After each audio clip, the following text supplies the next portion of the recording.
Hey everyone, it's Pastor Dave from St. John in Woodbury, Minnesota. Thanks for checking out today's 5 Minutes of Hope for Monday, April 6th. As we've talked about in the past, as I'm sure you've experienced with all the weirdness going on and just a lot of things being canceled, just losing a lot of our normal rhythms and routines.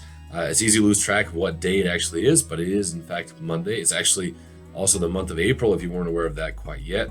But it's also a special week because it is now Holy Week. And so yesterday we celebrated Palm Sunday. This Thursday is Monday, Thursday, Good Friday on Friday, of course. And then the biggest kind of culmination of it is Easter Sunday this Sunday. And if you've been tracking along with these 5 Minutes of Hope, you'll know that last week we started looking at the book of Lamentations. We're going to put a pause on that for this week with it being Holy Week. And so actually I'm already putting these devotions up today, tomorrow, and then Wednesday, and then Thursday and Friday. You can check out our worship services for Monday, Thursday, and Good Friday. And what I want to do for these 3 days is just focus on some of the events of Holy Week.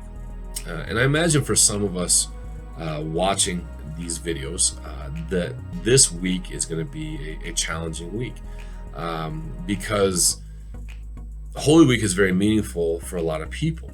In fact, you might look at this week and this might be one of your favorite weeks of the year. And so to not be able to celebrate Holy Week in the way that we've done in the past can be a very challenging thing. You know, again, here at St. John, for instance, Monday, Thursday is when a lot of our kids take their first communion. In fact, my oldest daughter was supposed to take her first communion this Thursday. Friday with the Good Friday service. A lot of people, that's a very meaningful service, meaningful worship to them, with the darkness, with the noises, with the focus on Jesus' death. And of course, on Sunday, being Easter Sunday, for a lot of people, it's one of their favorite holidays of the year. Not only the resurrection focus, the celebratory worship, but also getting together with family, with friends, the food, the Easter egg hunts, the special Easter clothes, the family pictures.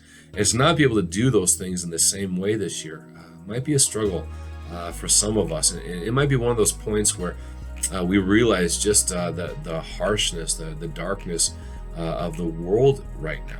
I think we've all had different moments throughout this pandemic that remind us that we're in a very challenging time.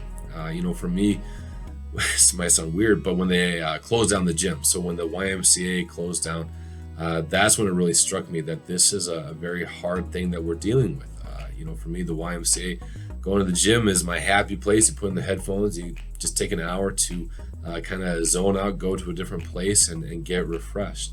But again, like I said, I imagine for some of you that this week, not being able to celebrate Holy Week in the same way could be a struggle. And so again, my prayer for you is that God teaches you something unique about his death and his resurrection this week, maybe in a way that you couldn't have seen or wouldn't have seen if we weren't quarantined and seeing the world through a different lens.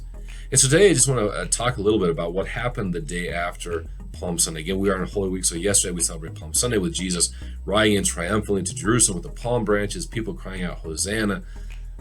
And today, at least in the Matthew account, we're looking at what happens right after that. Because in the Matthew account, it says that right after Jesus came riding in triumphantly on a donkey, fulfilling prophecy, that he went and he cleansed the temple. I'm going to read to you a few verses from Matthew 21. It says, and Jesus entered the temple and drove out all who sold and bought in the temple. And he overturned the tables of the money changers and the seats of those who sold pigeons. He said to them, it is written, my house shall be called a house of prayer, but you make it a den of robbers. And the blind and the lame came to him in the temple, and he healed them. But when the chief priests and the scribes saw the wonderful things that he had did, and the children crying out in the temple, Hosanna to the Son of David, they were indignant. And they said to him, do you hear what these are saying? And Jesus said to them, yes, have you never read, out of the mouth of infants and nursing babes, you have prepared praise. And the thing that really strikes me is that when Jesus came into Jerusalem, when he went in the temple, he came to make things right. People were abusing the temple. They were taking advantage of people. Jesus came, drove them out, and he cleansed and made the temple right again. Then he went to those who were suffering and he healed them. He made them right.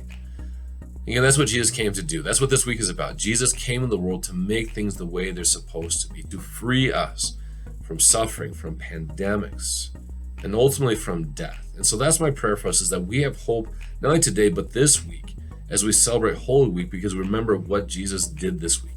He gave us the promise, the guarantee that one day we will experience perfectly and permanent perfection with Jesus himself because of what he did for us this week. So God bless you as you meditate upon the fact that, again, Jesus came to make all things right.